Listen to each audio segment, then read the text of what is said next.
নিজের সাজানো গোছানো সোনার সংসার ছেড়ে দূরে চলে যেতে হচ্ছে, তাই খুব কষ্ট হচ্ছে। তো hello everyone, good morning, welcome back to my channel. কেমন আছো তোমরা? আশা করি সকলেই খুব ভালো আছো। আর দেখো সকাল সকাল এই যে দেখতেই পাচ্ছ, বৃষ্টির জন্য কিন্তু গাছগুলো একদম নুয়ে পড়েছে। তো সেটাই একটু দেখতে এসেছিলাম। তারপর কিন্তু চলে এসেছি, এই যে 1 কাপ করে চা খাবো, সেই জন্য কিন্তু চা চাপিয়ে নিয়েছি, একটুখানি আদা ঘষে দিয়েছি, আর একটু র চাই খাই আমরা সকাল সকাল। তো চলো, এই যে চাটা হয়ে গেল, তারপর কিন্তু সকলের জন্য চাটা বেড়ে নিই। মানে চা ছাড়া কিন্তু সকালটা শুরু হয় না, আর এইভাবেই কিন্তু চলে প্রত্যেক দিনের একই রুটিন। তো চা খেয়েই কিন্তু বাসি কাজগুলো সারবো। সকালের আশিপাশি কাজ কিন্তু চা না খেলে আমেজ হয় না। তো চলো 1 কাপ করে চা খেয়ে নিই, ওইদিকে কিন্তু হাজব্যান্ডের জন্য 1 কাপ চা দিয়ে আসবো, তারপর নিজে খেয়ে নেব। তারপর তো প্রত্যেক দিনের কাজ গৃহিণীদের যা থাকে তাই থাকবেই। আর নিজের সাজানো গোছানো সংসারকে ছেড়ে এই যে চলে যেতে হচ্ছে।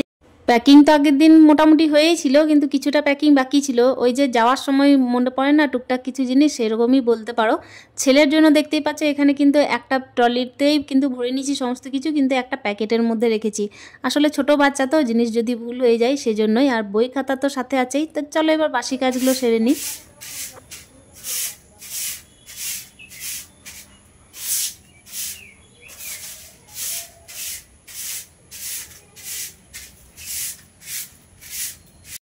আগের দিন ছিল সোমবার, আর সোমবার দিন না একটুখানি আলতা পড়েছিলাম শিবতলা যাব বলে, কিন্তু কি বলবো বন্ধুরা, কপালে না থাকলে যা হয় আর কি।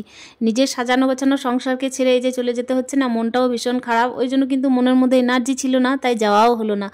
যদি মহাদেব চান তো যদি ওখান থেকে ফিরে আসি, তো অতি অবশ্যই শেষ সোমবার যদি কপালে থাকে তাহলে নিশ্চয়ই জল ঢালবো। আর যদি না থাকে তাহলে আর কিচ্ছু করার নেই। আসলে বিধাতার ওপর তো কেউ যেতে পারে না, সেই জন্য বিধাতা চাইছেন যে আমি সোনার সংসার ছেড়ে যাই একটু বাইরে, তো যেতে হচ্ছে। আসলে কি জানো তো বন্ধুরা, মেয়েদের কাছে না বাড়ি তার মাটির হোক বা একতলা শ্যাওলা পড়া হোক বা বড় বিল্ডিং হোক না কেন, তার সংসার কিন্তু সোনারই। সোনা দিয়েই কিন্তু যেন মুড়ে রাখে। যদিও সেটা সোনার হোক না হোক, তার মন থেকে কিন্তু সে সোনারই মনে করে। তো দেখতেই পাচ্ছ, সেই জন্যই কিন্তু মন মেজাজটা একদমই ভালো নেই বলতে পারো।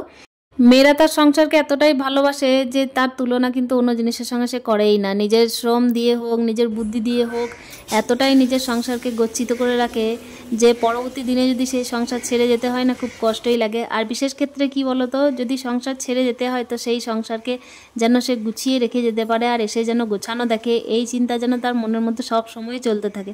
তো কি করব, কিছু তো করার নেই, এইভাবেই চলছে। আর নিজের সংসারকে ভালোবাসি বলে দেখো এই গাছগুলোকেও না আমার এতটাই মায়া টানে, আমি জড়িয়ে পড়েছি এগুলোর, যে কোথাও গেলে চিন্তা হয় এগুলোর জন্য যে কে জানে কী হবে তাদের, কীভাবে তাদের যত্ন হবে, কিভাবে তারা মানে প্রতিকূল পরিস্থিতির মধ্যে নিজেদেরকে ঠিকঠাকভাবে দাঁড় করিয়ে রাখতে পারবে। তো সেই চিন্তাই কিন্তু লেগে থাকে সবসময়। তো এদিকে দেখতেই পেলে পুজোর বাসনগুলো তো আমার ধোয়া হয়ে গেছে। তারপর কিন্তু এখানে চলে এসেছি আমি ফুল তোলার জন্য। আর এখানে দেখতেই পাচ্ছ, কখনো কিন্তু বর্ষাকালে রোদ, কখনো কিন্তু বৃষ্টি, কোনো কিন্তু ঠিকঠাক নেই। সকালে দেখতেই পাচ্ছিলে যে ওখানে কিন্তু দরজার আগে জল জমেছিল, সেগুলো কিন্তু নারকল ঝাঁটা দিয়ে আমি ঝেঁটিয়ে দিয়েছি। তো এখন একবার করে কি হচ্ছে, মেঘ আসছে, একবার করে কিন্তু রোদটা উঠছে। তো এর মধ্যেই কিন্তু চলতে হচ্ছে। হাতে মাত্র আর একটা দিন, আর এই একটা দিনের মধ্যেই সমস্ত কিছু গুছিয়ে ফেলতে হবে, তার সঙ্গে কিন্তু বেরিয়ে পড়তে হবে নিজের সংসার ছেড়ে।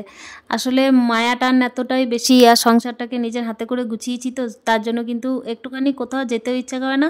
এমনকি বলতে পারো কোনো আত্মীয় স্বজনের বাড়ি যাওয়ার আর ইচ্ছা জাগে না এখন। তো কি করব, এইভাবেই কিন্তু নিজের ঘরটাকে ভালোবেসে ফেলেছি, সেই জন্য কিন্তু আর কোথাও যাওয়ার ইচ্ছাটুকু আর মনের মধ্যে আর প্রকাশ করতেই পারি না।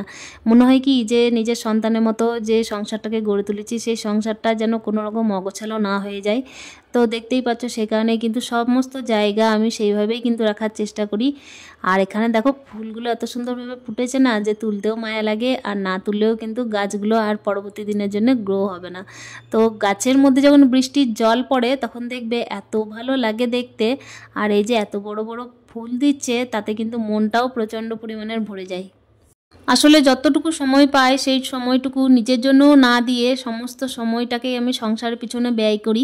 তো সেই জন্যই কিন্তু ছেড়ে যেতে খুব কষ্ট হয়, তবুও কিন্তু ছেড়ে যেতে হচ্ছে। আসলে মেনটেন্যান্সটা পুরোপুরিভাবে কিন্তু ছেলেদের ওপর নয়, তো পুরোপুরিভাবে মেয়েদের ওপর নির্ভর, বাড়ির গৃহিণীদের ওপর নির্ভর। আমরা এই দেশীয় নারীরা, বিশেষ করে বাঙালিরা, কর্মরতা নারী খুব কমই আছে যারা বাইরে কর্মকাজ করেন আর কি।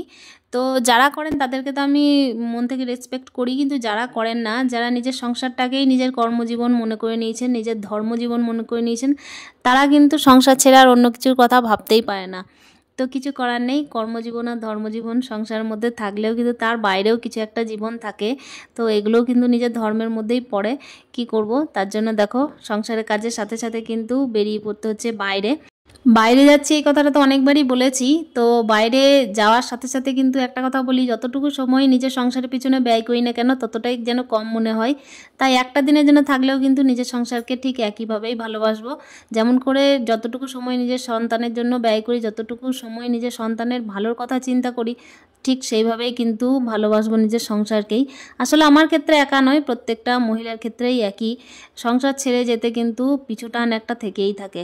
সংসারের মায়া টানে আবদ্ধ না জীবনটা, সেই জন্য কিন্তু মেয়েরা নিজের সংসার ছেড়ে আর থাকতেই পারে না।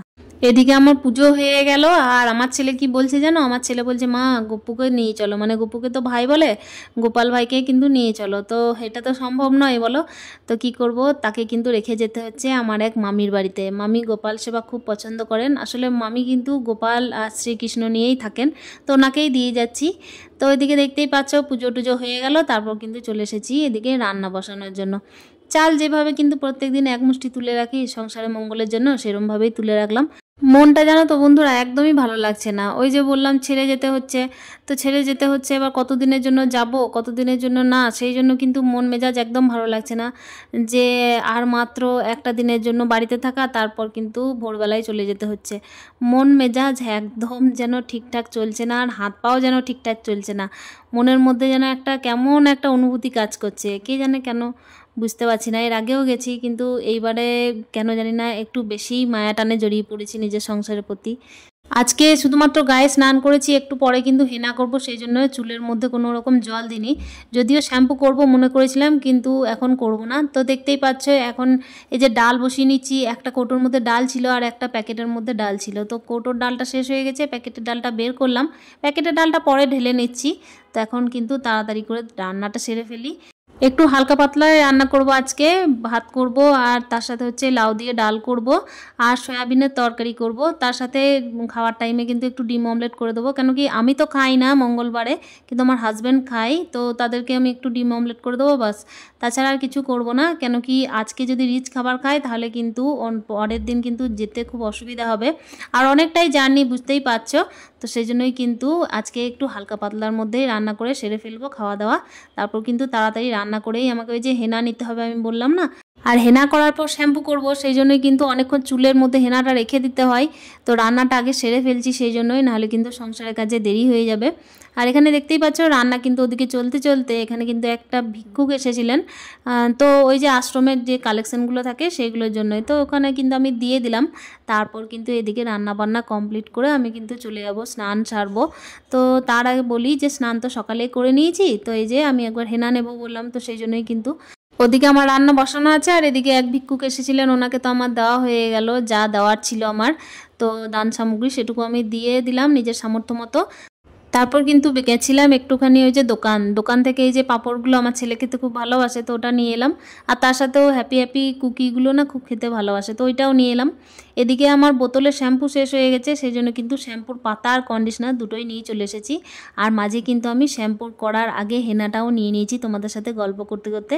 হেনা নিয়েই কিন্তু আমি একটা চুড়িদার ছেড়ে আমি একটা নাইটি পরে নিয়েছিলাম, সেই জন্য কিন্তু তোমাদের সামনে এলাম না।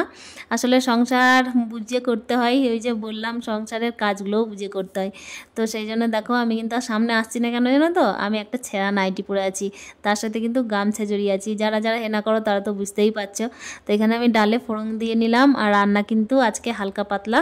তার সাথে এই যে উচ্ছে ভাজা করছি একটুখানি, উচ্ছে আলু ভাজা, আর খাওয়ার টাইমে ডিম অমলেট, বাস এইটুকুই দিয়ে আজকের কিন্তু আমাদের দুপুরের খাওয়া দাওয়াটা চলবে।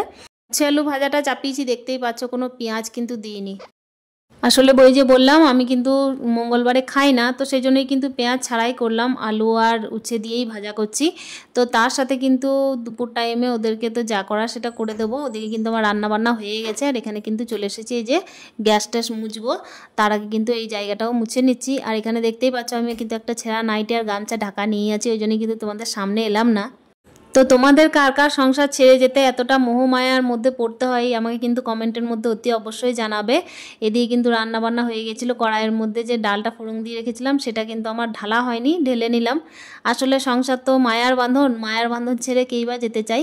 তো চলো এখানে ব্লগটা শেষ করছি, দেখা হচ্ছে নেক্সট ব্লগে। ততক্ষণের জন্য স্টে হ্যাপি, টাটা।